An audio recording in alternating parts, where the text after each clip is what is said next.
Oh, this is where Sandy Claus lives. Come on, boys, come on. Go see it.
Leslie, dear, I think I'll go into Singapore tonight.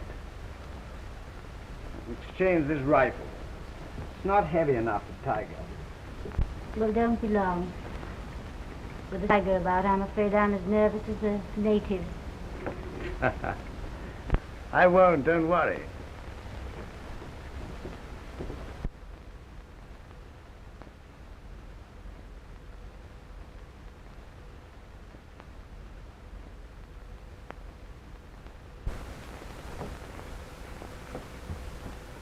Robert, for heaven's sake, go if you're going. You know, Leslie, it makes me feel awkward and stupid to say some things. I'm not in the least clever. But because I don't say much, don't think I don't appreciate your being out here with me.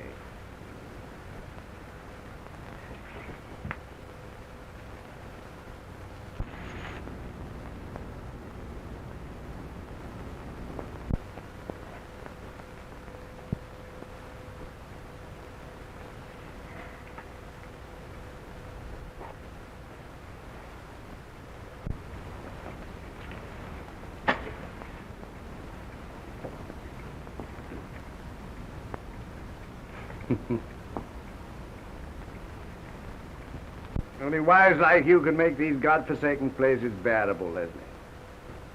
7 years on a rubber plantation, with no company but natives and a lot of dowdy planters' wives. Yes, Robert, that ought to be a test for a good wife. Well, I'll be going now.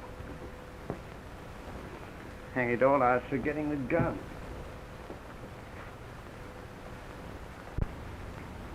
Goodbye. Goodbye, Robert.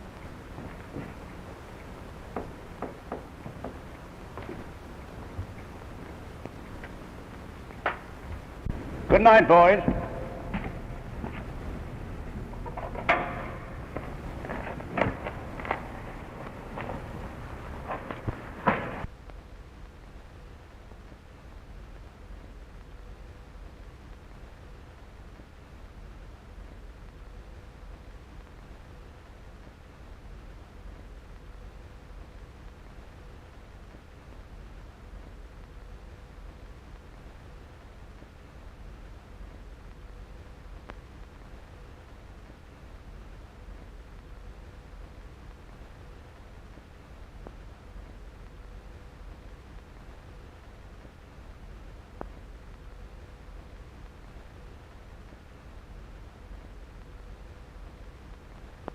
Yama.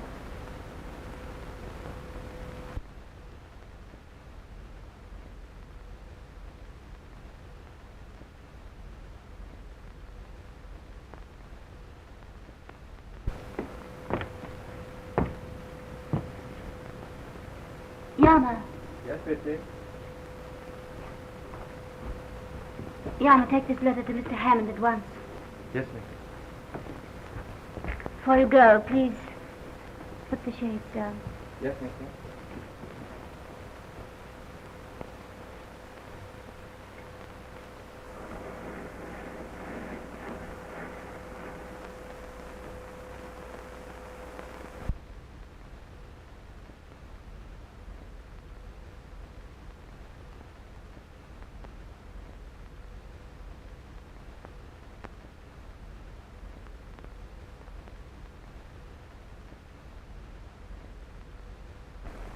Yet each man kills the thing he loves.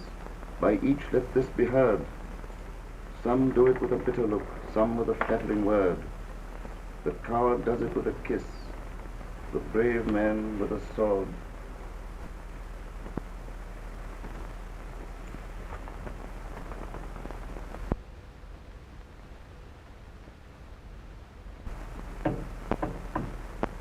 What's that? Come in.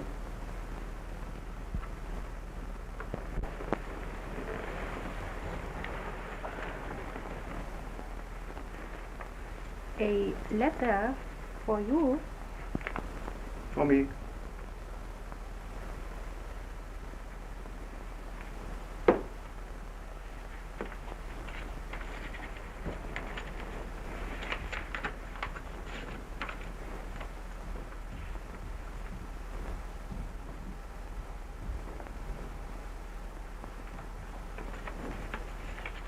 Something wrong? Nothing.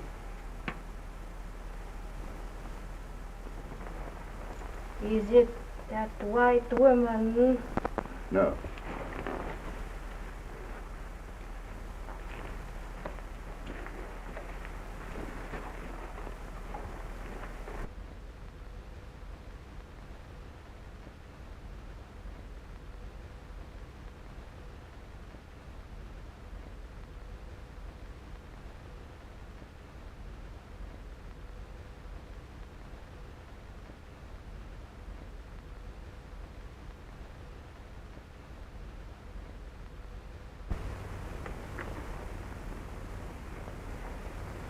You will not be gone so long? Only for about an hour. I shall be waiting.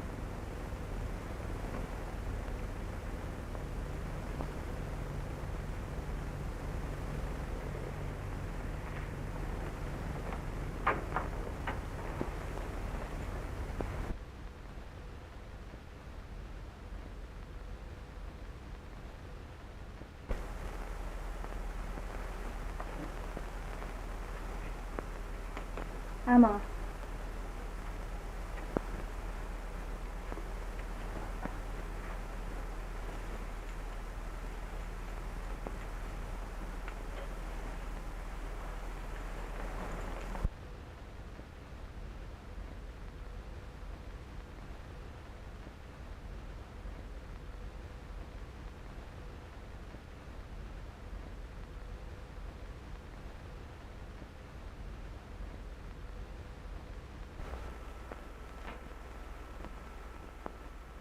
He lied to me.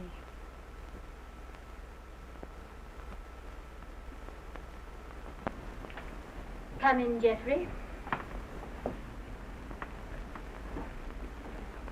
Nice of you to come. Oh, have a drink, will you? Thanks, I will.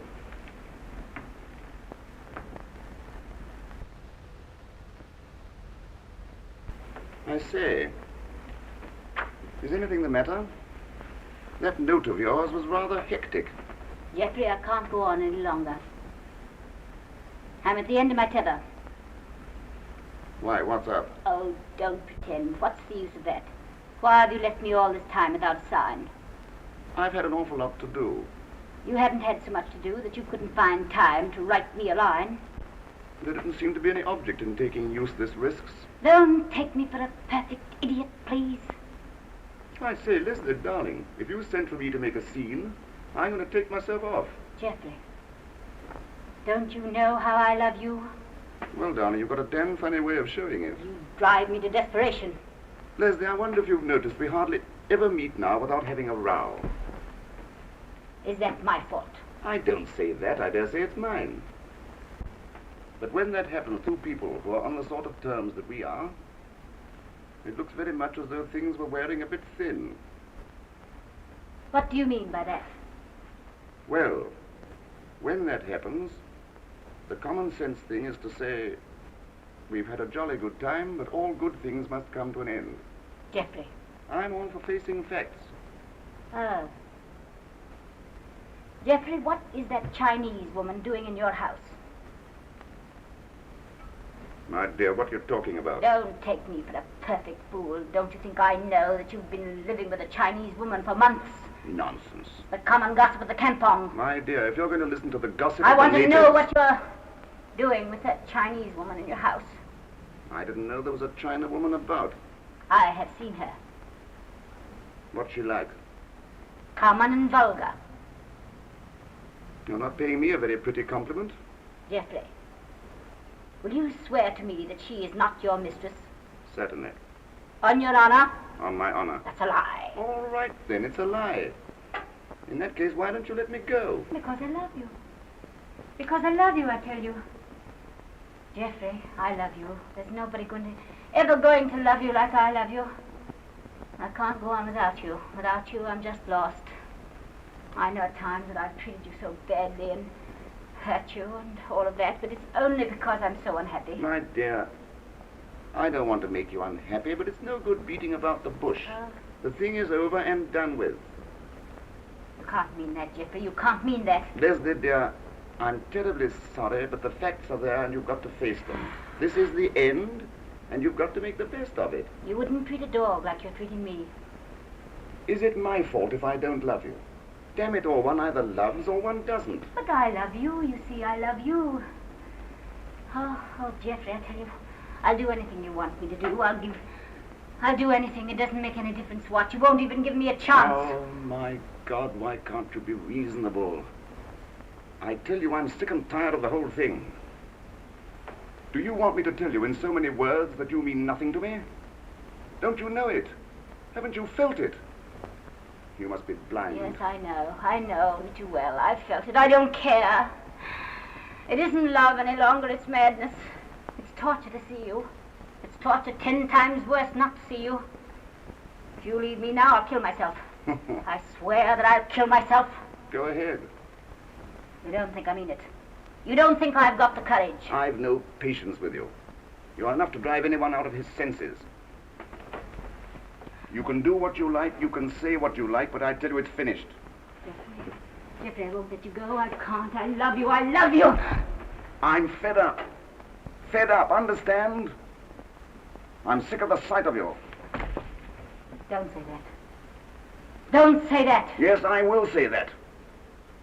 And what's more, the China woman is my mistress, and I don't care who knows it. If you ask me to choose between you and her, I choose her. You wanted the truth. All right, then. Now you have it.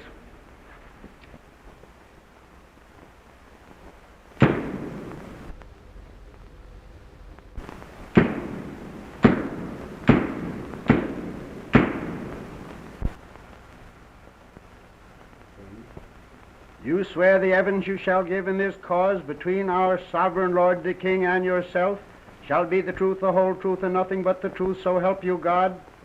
I do. What is your name? Mrs. Robert Crosbie. Mrs. Robert Crosbie, take the stand.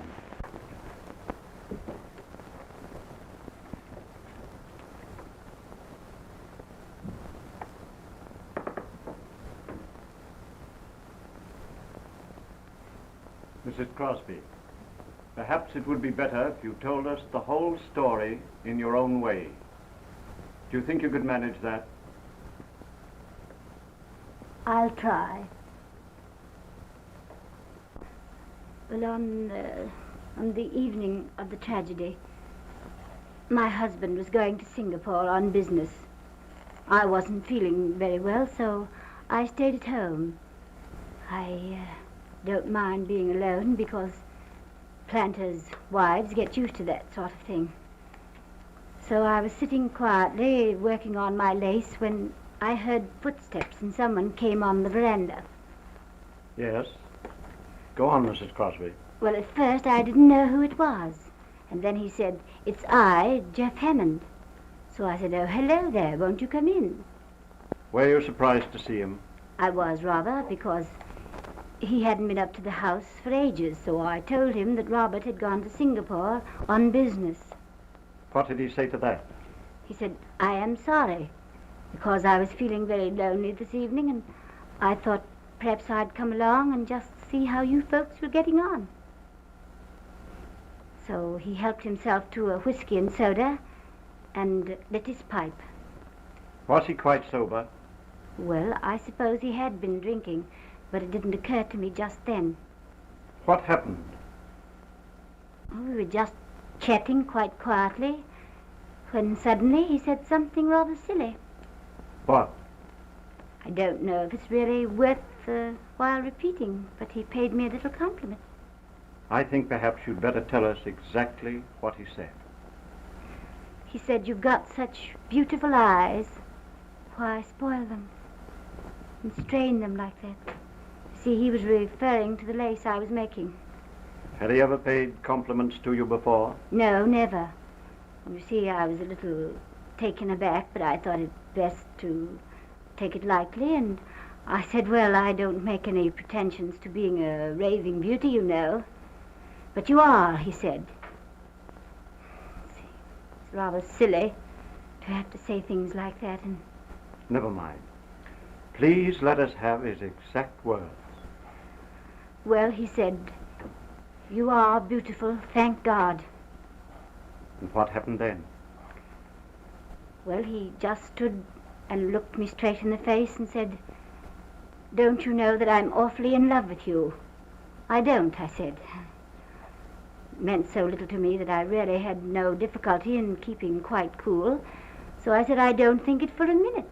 And even if it were true, I don't want you to say it to me." I see. Go on.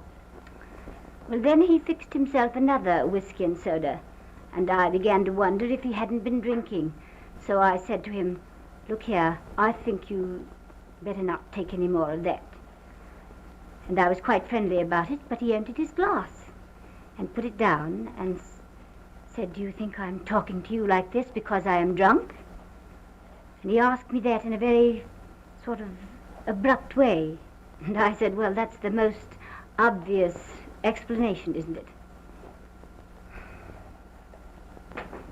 I really can't go on. I think it's so stupid telling you things like this.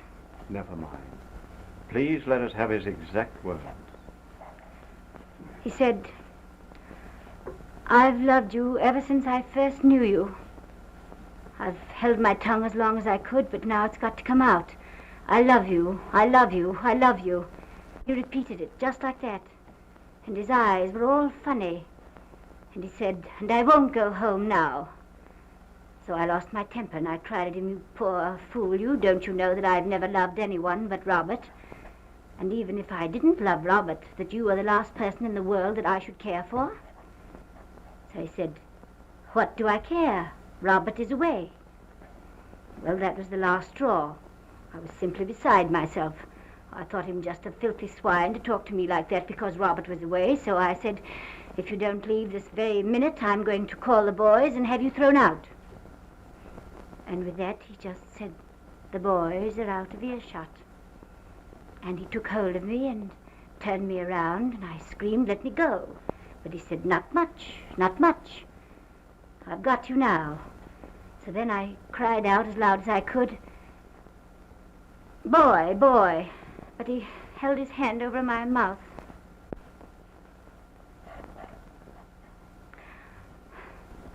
I can't go on. It's all so shameful to tell you all of these things. I know it's very hard, but for your own sake, I beg you to tell us the whole story now. All right. Well, he flung his arms around me and began to kiss me. His lips were burning. He was like a madman. He kept on talking and talking.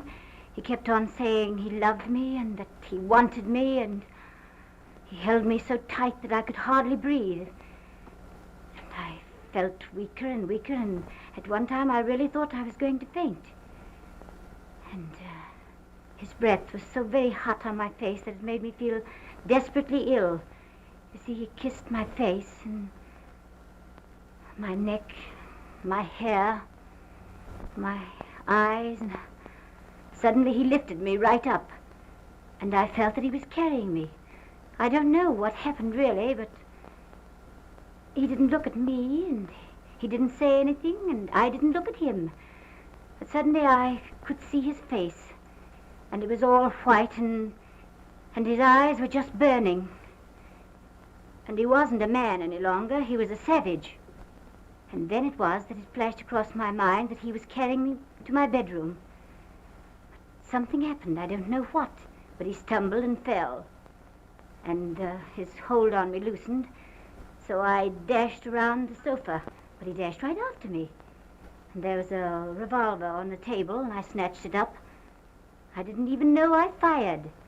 But I saw him stagger out towards the veranda, and then I saw him fall.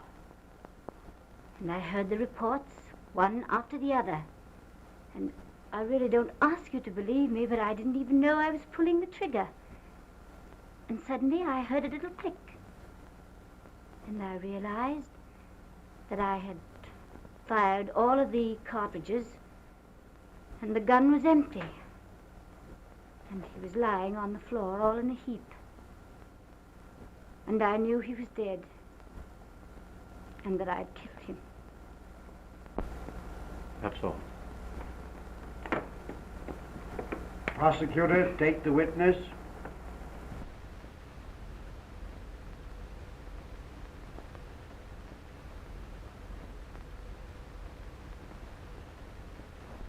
Mrs. Crosbie, is it not true that Mr. Hammond at one time was a frequent visitor in your home? Yes. And hadn't those visits kept up until the night of the murder? No, he hadn't been to our house for over 3 months. Just why did he stop coming? Well, my husband and I had heard that he was involved in some sort of scandal with the half-caste Chinese woman, and we thought it better that he didn't come along. Did you ever see this woman? Yes, I saw her walking in the village. Was she attractive? No, I shouldn't say so. She was rather common and vulgar. All painted up with a lot of bracelets and bangles. You never met this woman or spoke to her? Of course not. The Crown rests.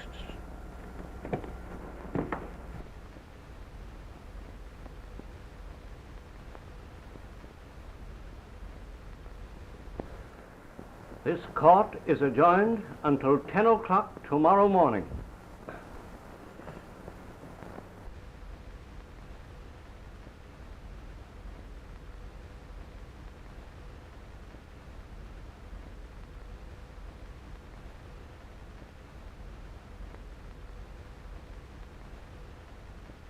Your wife's a fine woman, Crosbie. It's a shame she has to be dragged through all this muck for a rotter like Hammond. Thanks, old man. Well on? Is that all for this, sir? Yes, thank you, on. I'll see you later at the office.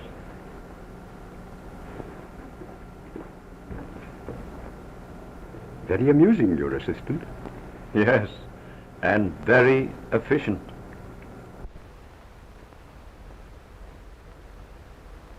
Xin生，你見諒下我啦。有乜事啊？呢個係我女人嚟嘅，佢因為上邊案呢就好多事幹噶啦，欠佢有封信，咁樣咧佢有好多事幹嘅，因為咁樣以前呢咁樣嘅，佢食。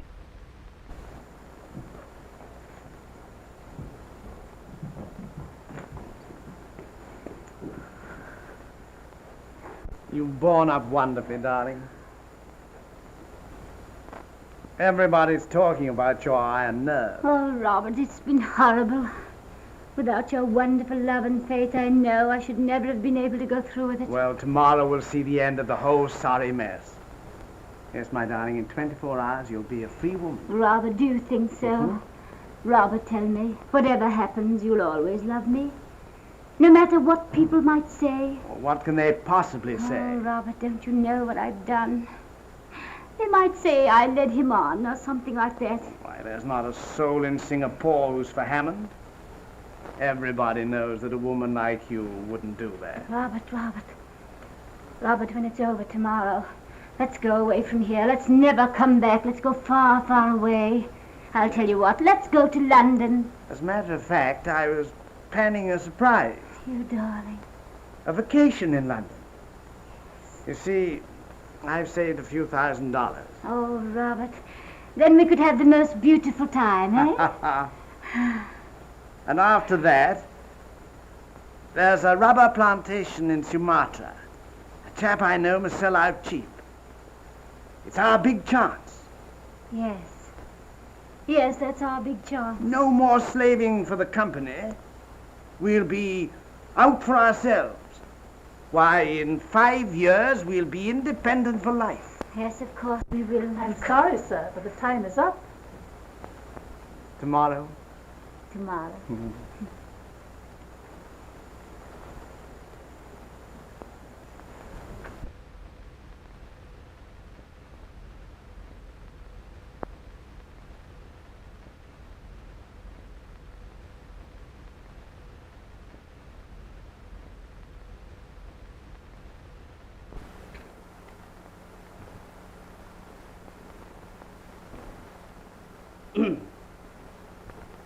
Well?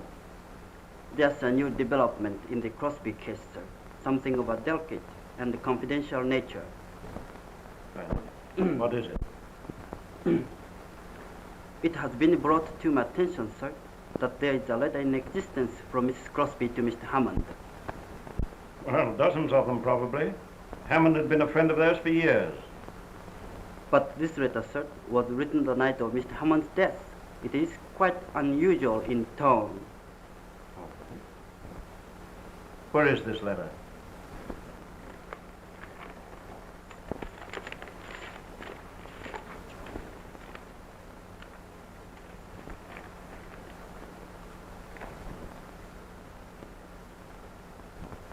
Yes, its tone is, as you say, quite unusual. Oh, it's inconceivable that Mrs. Crosbie should have written such a letter. It's not even in Mrs. Crosbie's handwriting. I know it, sir. But the original is in the possession of a Chinese woman who was living in Mr. Hammond's house, sir. I see. What does she intend to do with it? She places a very high value on it, sir, as evidence. Oh. Just what value? $10,000. $10,000. She's crazy. Mr. Crosbie would certainly pay it, rather than have his wife hanged by the neck, sir. Where would Robert Crosbie get $10,000 anyway? The Chinese woman has already taken steps to assure herself that the sum is not impossible, sir. Very well, Long. In the interests of my client, I'll do what I can. All right, sir. There are two conditions the Chinese woman has insisted upon, sir. Damn her impudence. What are they? Mrs. Crosbie must bring the money herself. What? There will be no risk, sir. You and I will go as escorts. Of course, the money must be in cash. Yes. You've thought of everything, haven't you all?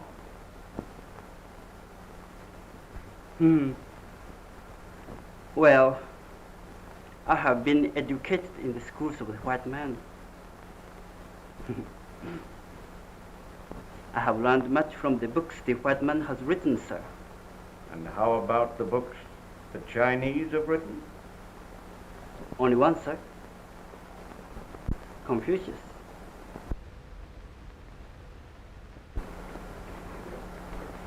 Good afternoon. Damn clever, these Chinese.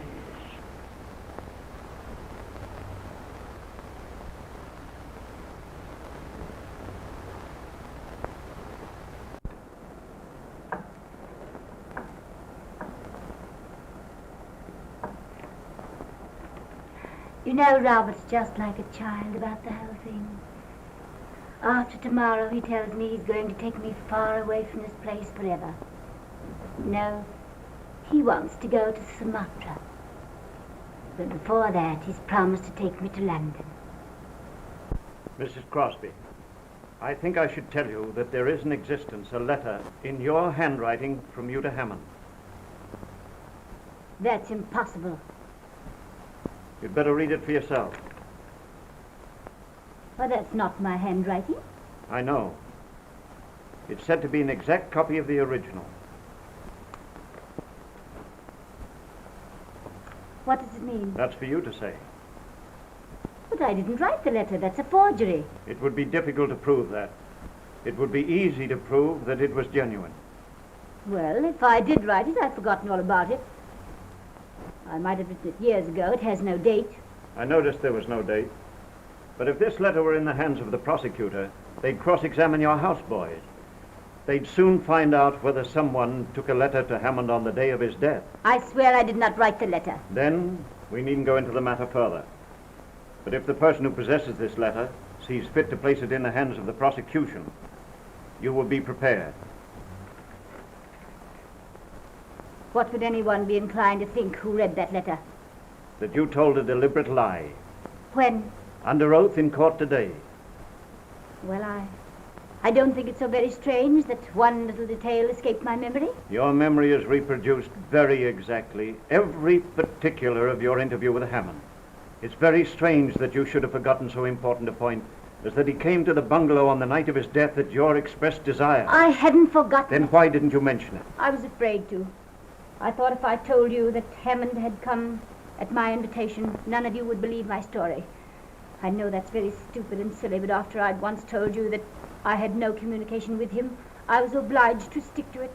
Perhaps the terms of the letter are not very clear to your recollection. I'll read it to you. Robert will be away for the night. I absolutely must see you. I shall expect you at 11. I am desperate, and if you don't come, I won't answer for the consequences. Well, I admit that it's all extravagant and emotional, but I write like that, you know. I must have been very much mistaken. I've always looked upon you as a very reserved and self-possessed woman. After all, Geoffrey wasn't such a distant acquaintance. By the way, did you call him Geoffrey? Well, of course, everyone did.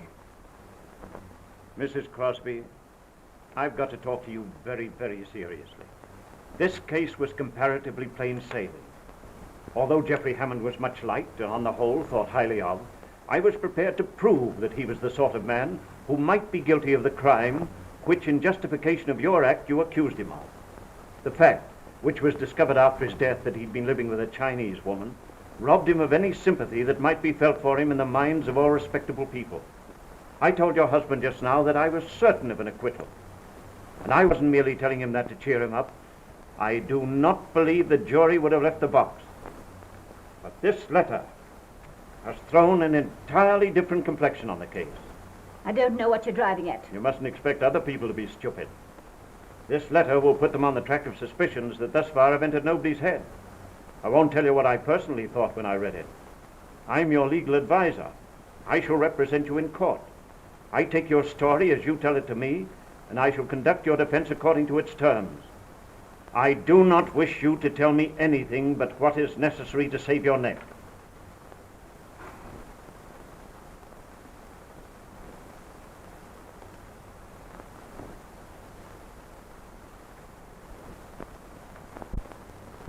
I've made such a mess of things, haven't I? I'm sorry. Who has the real letter? The Chinese woman who was living in Hammond's house. Do you think that she will sell it? I don't know that I'm prepared to buy it. What do you mean? I don't think you understand what you're asking me. You're asking me to do something that is no different from suborning a witness. You don't mean to tell me that you could save me and you won't do it? You can't be that cruel. I'm sorry if it sounds cruel. I want to do my best for you, Mrs. Crosbie. But a lawyer has a duty not only to his client, but also to his profession. I put myself in your hands.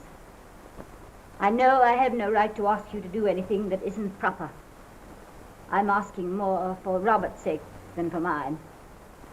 And I think if you knew everything, you'd believe I was deserving of your pity. Poor old Bob, it'll nearly kill him. He's so utterly unprepared.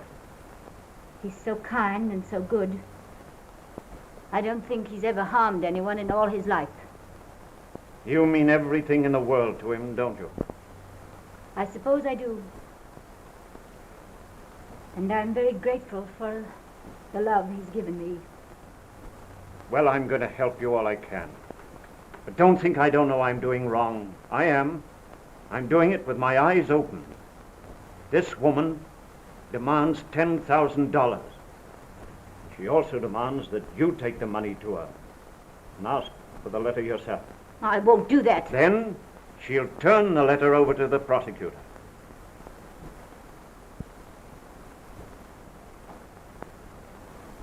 Can it be arranged that I go? The prosecutor joined me in placing before the judge a request that you be allowed to spend the night in my house under police custody. I'm sure the judge will grant it. We can go from there.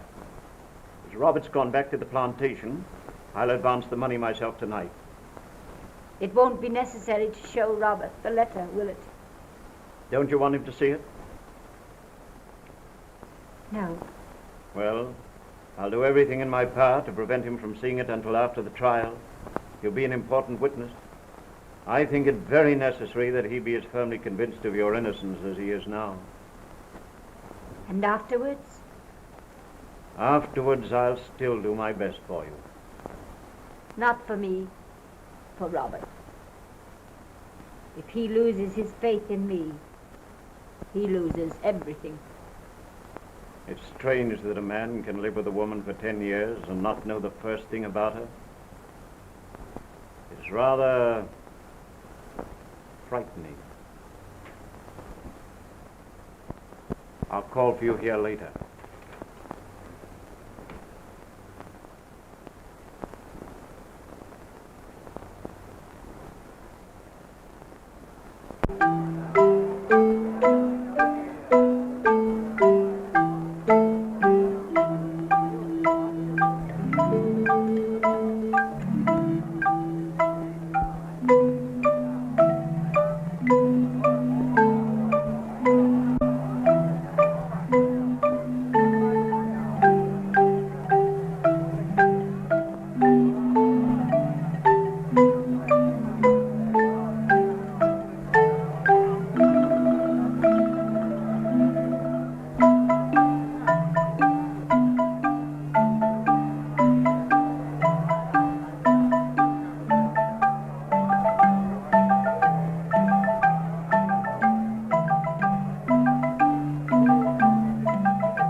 Has the white woman arrived?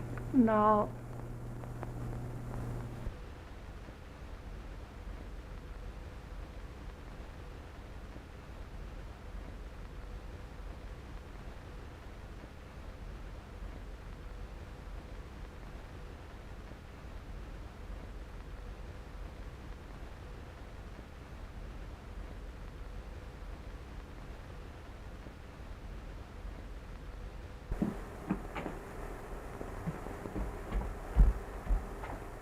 奥さんいらしたかい？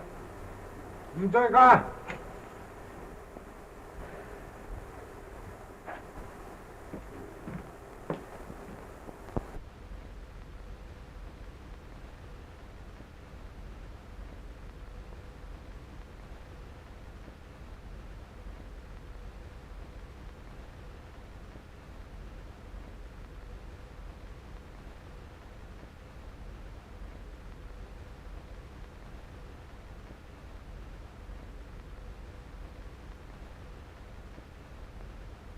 ？I'll wait for you here.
Let's have a snake fight.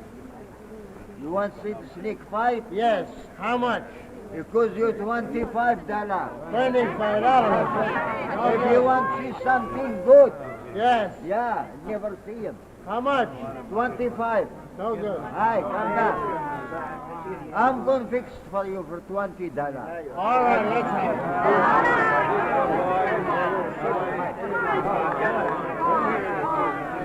Come on, let's have it.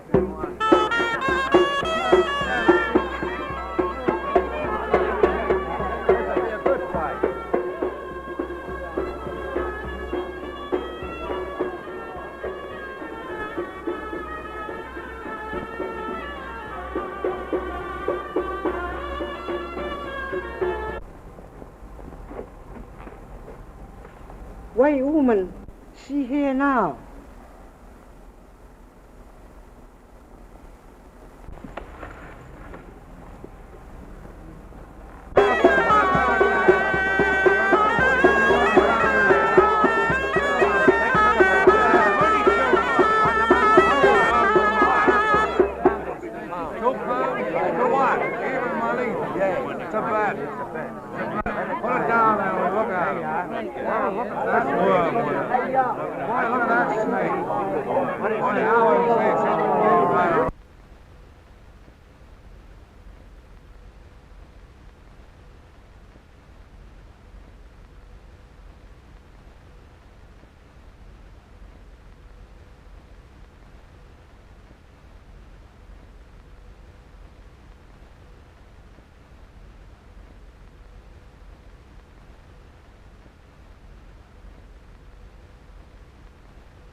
Dâu có thằng mình phải ngồi sớm chuyện gì. Ồ hay là, anh thằng ở đâu đó? Sao gạch tàu vậy? Này.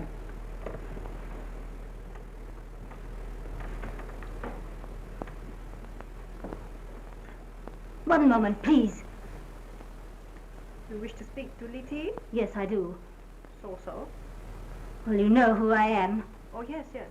You know why I'm here. I expected you. Right. But there is no hurry. Sit down. Make yourself at home. Don't be impertinent. I've come here for my letter. Here's your money. Oh, yes. That's so very funny. Letter. Look here. One moment, please.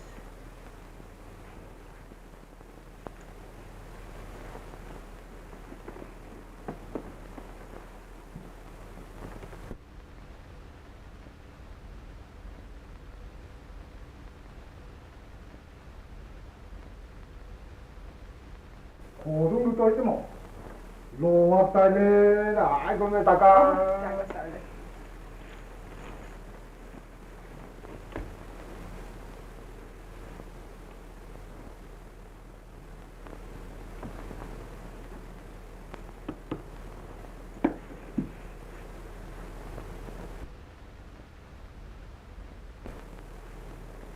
Hey, có đứng được tới đại ta cao hầm lo bạn được tới lắm lo.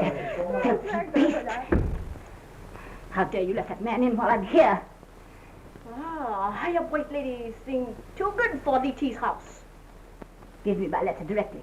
Maybe DT think her house too good for white ladies. This horrible place. Why did I ever come here? You come to buy your life. Very well. If I did, let us come to business. It's $10,000 you wanted, isn't it?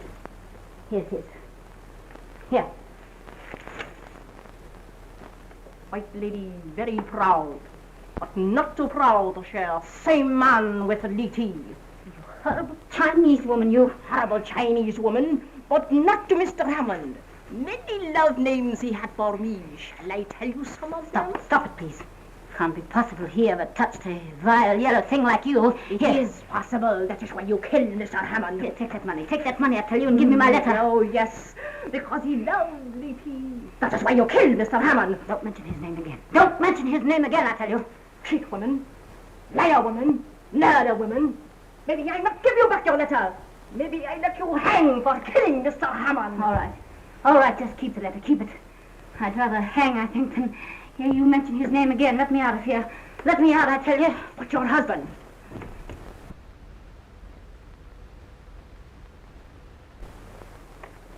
That husband you cheat so. How they will laugh at him. Yes. How all Singapore will laugh.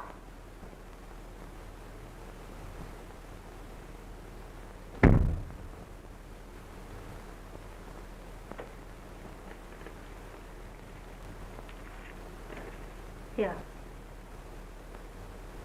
Take it, please.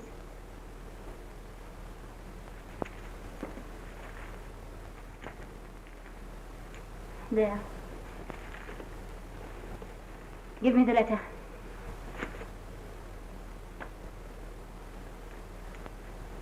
White woman, a Chinese woman's feet.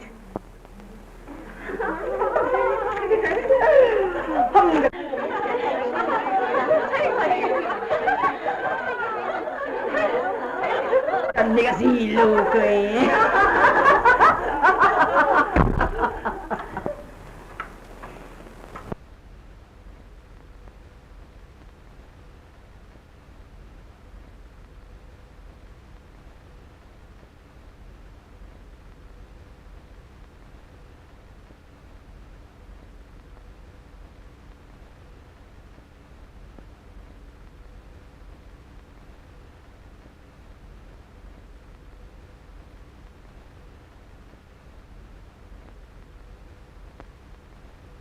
Prisoner, rise and look upon the jury.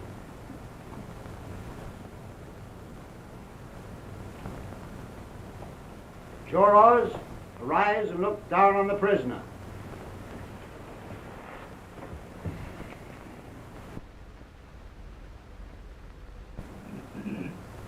Gentlemen, have you reached a verdict? We have. What is that verdict? Not guilty. Order! Order in the court. That's it, darling. Oh, I'm so glad. Oh, What? oh,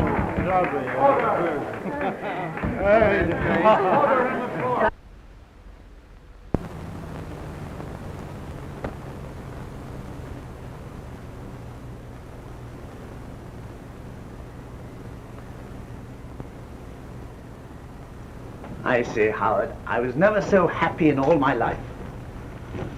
Now for the fly in the ointment. What's all this going to cost me? For my personal services, nothing. Oh. But there have been certain out-of-pocket expenses I'm afraid will be a little stiff. I know, you lawyers are all alike, a lot of Roberts. How much will these expenses amount to? Well, there was one item, a letter of your wife's, I thought we ought to get hold of. A letter? Yes. And had that letter not been bought and suppressed, she would never have been acquitted. What do you mean? And you had to pay for that letter? $10,000. $10,000? That's everything I have in the world. Who's the letter now? Have you got it? Yes. Where is it? Why do you want to know? I want to see it. I've got no right to show it to you. Is it your money that's buying that letter or mine? I've got to pay $10,000 for that letter, and by God, I intend to see it. At least I'd like to know that I've got my money's worth.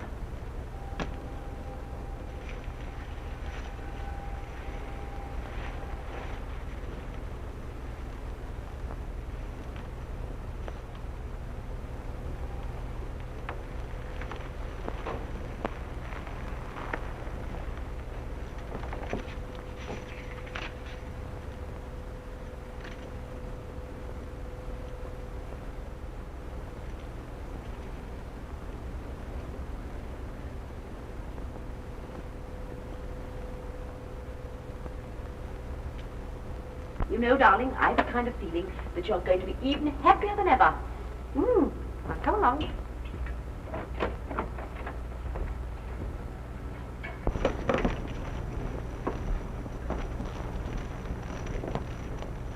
Now let's celebrate. Robert. Robert. Your cocktail. Where's my cocktail?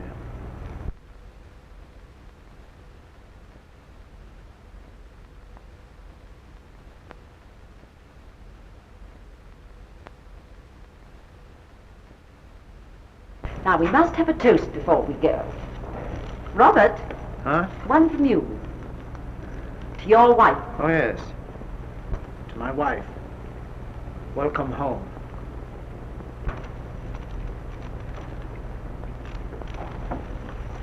Now, come along, Howard. We must be going home. Oh, no. Not really. Don't go now. Yes, my dear. We are going to leave you two lovebirds together. Oh, what a dear. I am sorry you must go. Good night, old man. Thanks, Howard. I'll see you at your car.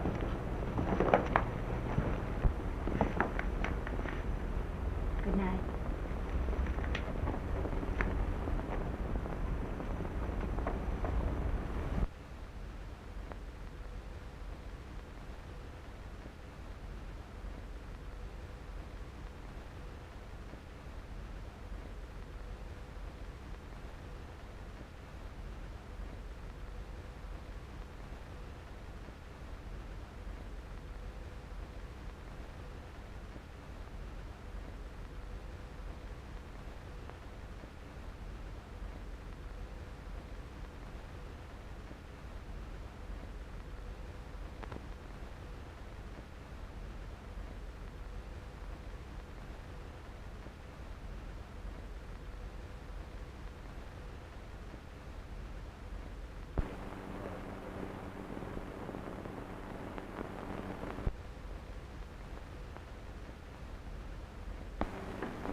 Well, Robert, you've read the letter. Yes.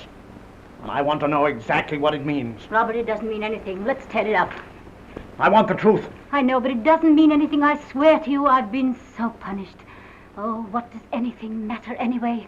We've got our whole lives before us. Let's forget all about it.